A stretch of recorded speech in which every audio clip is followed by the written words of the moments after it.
Hemos invitado para este programa a uno de los juristas más importantes en México y que se ha convertido sin duda en una de las voces críticas o más críticas respecto a la reforma judicial que con urgencia el Congreso mexicano está a punto de votar.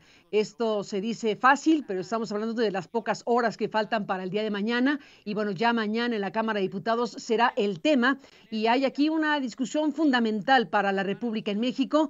Así que le aprecio al doctor Diego Valadez que esté aquí para hablar del momento que está viviendo México, para hablar de esta reforma y en general de un fin de sexenio, de un mensaje presidencial en el Zócalo capitalino y de un conjunto de cosas que incluso lo aluden a él en la conferencia matutina de este día lunes. Bienvenido, Diego, gracias por estar aquí. Muchas gracias por invitarme. Es un privilegio estar contigo y con tu público, Carmen. Muchas gracias, Diego. Yo no podría empezar la conversación sin preguntarte de forma directa, ¿qué respondes a lo que dijo el presidente de la República sobre tu persona, entendiendo que te has convertido en una figura clave para el análisis crítico de la reforma judicial en México? Esta mañana el presidente aludió a tus ingresos, aludió a lo que ingresas como ex ministro o ministro en retiro de la Corte, hizo la suma de los ingresos que tú tienes en la UNAM, en el Colegio Nacional, hizo una serie de referencias para que en resumidas cuentas se plantee que tú estás en contra de la reforma porque va en contra de intereses particulares y tus propios intereses económicos. ¿Qué respondes frente a este planteamiento del presidente de la República? Lo primero que respondo es que lo lamento mucho. Lamento que un presidente descienda hasta ese nivel de ataque personal y por otra parte también de exageración que evidentemente me pone en riesgo. No percibo los ingresos que el presidente señala. Me gustaría que sí fuera, pero no es el caso. Yo no soy ministro en retiro, yo soy ministro jubilado.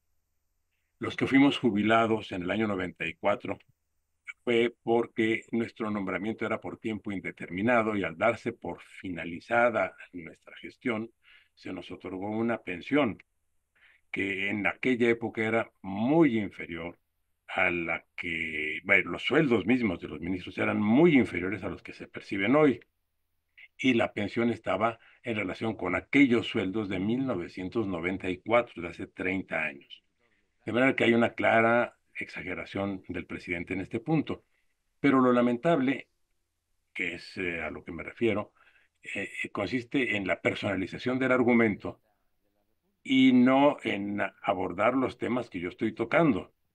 Evidentemente no defiendo ninguna prerrogativa porque no soy litigante, eh, vivo estrictamente dedicado a trabajos académicos y los argumentos que he dado en el sentido de la pérdida inminente de la independencia de los juzgadores, esos no son replicados. Por eso toma por una forma oblicua de ataque. Yo entiendo que se trata de una simple posición política, no la comparto, esa ni siquiera la atiendo y simplemente señalo que es una lástima que el presidente de la República se ensañe con un ciudadano que está cumpliendo con su función académica. Recuerdo que cuando publiqué, junto con otros colegas, un libro sobre el análisis de las reformas constitucionales, también nos recriminó públicamente que con qué derecho nos metíamos en esos temas. Bueno, pues con el derecho que tiene un ciudadano en un estado que todavía goza de libertades para opinar de los asuntos públicos. Ese es el tema en el que yo creo que se podría concentrar el presidente, pero lo elude y con él lo elude en buena parte también de sus colaboradores. Diego Valadez, bueno, nos faltará tiempo para este tema, desde luego, pero gracias por tu respuesta a lo que dijo López Obrador sobre tu persona esta mañana. Sabemos que mañana martes habrá una discusión en lo general y votación en la sesión del Congreso mexicano, la Cámara de Diputados. El miércoles en otra sesión se espera que haya una discusión en lo particular y votación. Es decir, la urgencia que el presidente López Obrador le ha pues impuesto al Congreso mexicano es evidente. ¿Qué se juega con esta reforma y por qué ha recibido este conjunto de críticas y esta defensa ultranza del presidente mexicano? ¿Qué está de por medio con esta reforma judicial que se pretende? Esta reforma judicial, Carmen, hay que verla en el contexto de todas las demás reformas, por ejemplo, en la que también establece la extinción de los organismos constitucionales autónomos. Hay que verlo en el contexto de la expansión de los poderes del presidente, que ahora va a disponer de mayoría calificada en el Congreso, mayoría que no era necesaria para instrumentar los programas de gobierno o para la aprobación de los presupuestos. Es una mayoría calificada cuya utilización futura desconocemos. Puede no referirse solo a reformas constitucionales, también se exige ese tipo de mayoría para otros tipos de decisiones.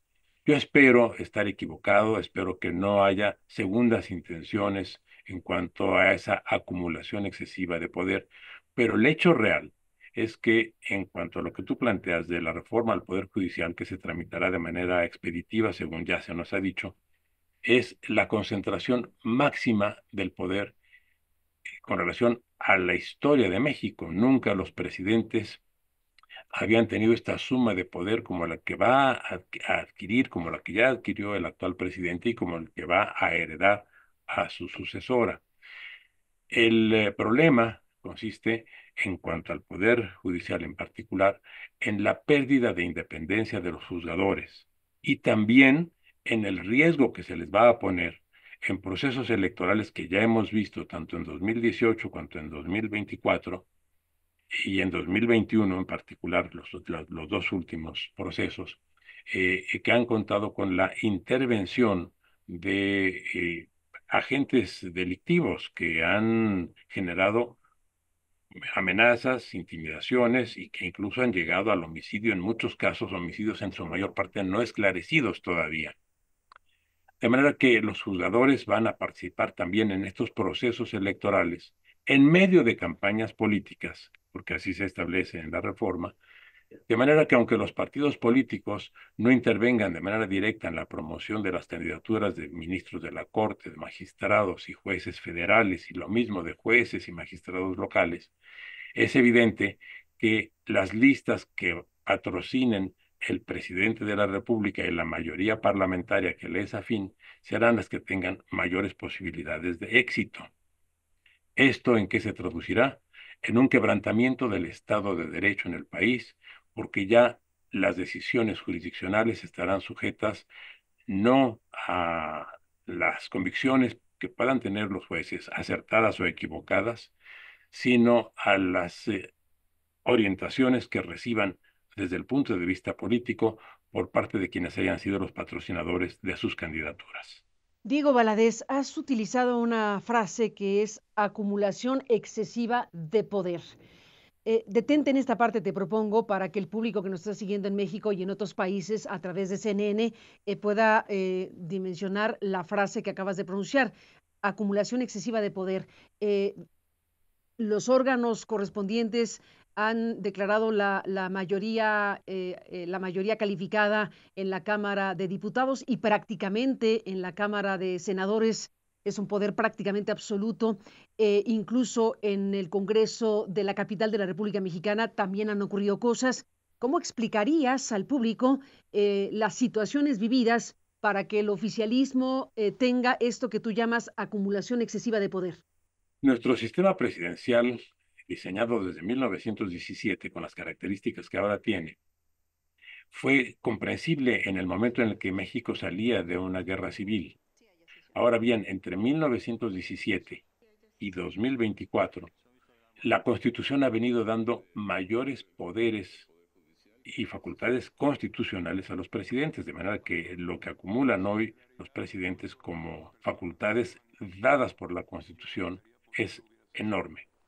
Pero a eso se adicionan los elementos políticos que complementan ese elenco de facultades o potestades constitucionales. Entre ellos lo que ahora estamos viendo, disponer de una supermayoría en el Congreso, disolver los organismos constitucionales autónomos para que ahora sea el propio Poder Ejecutivo dependiente, integrado por el presidente y por sus colaboradores, el que determine acerca de concesiones en materia de telecomunicaciones o de concesiones en materia de energía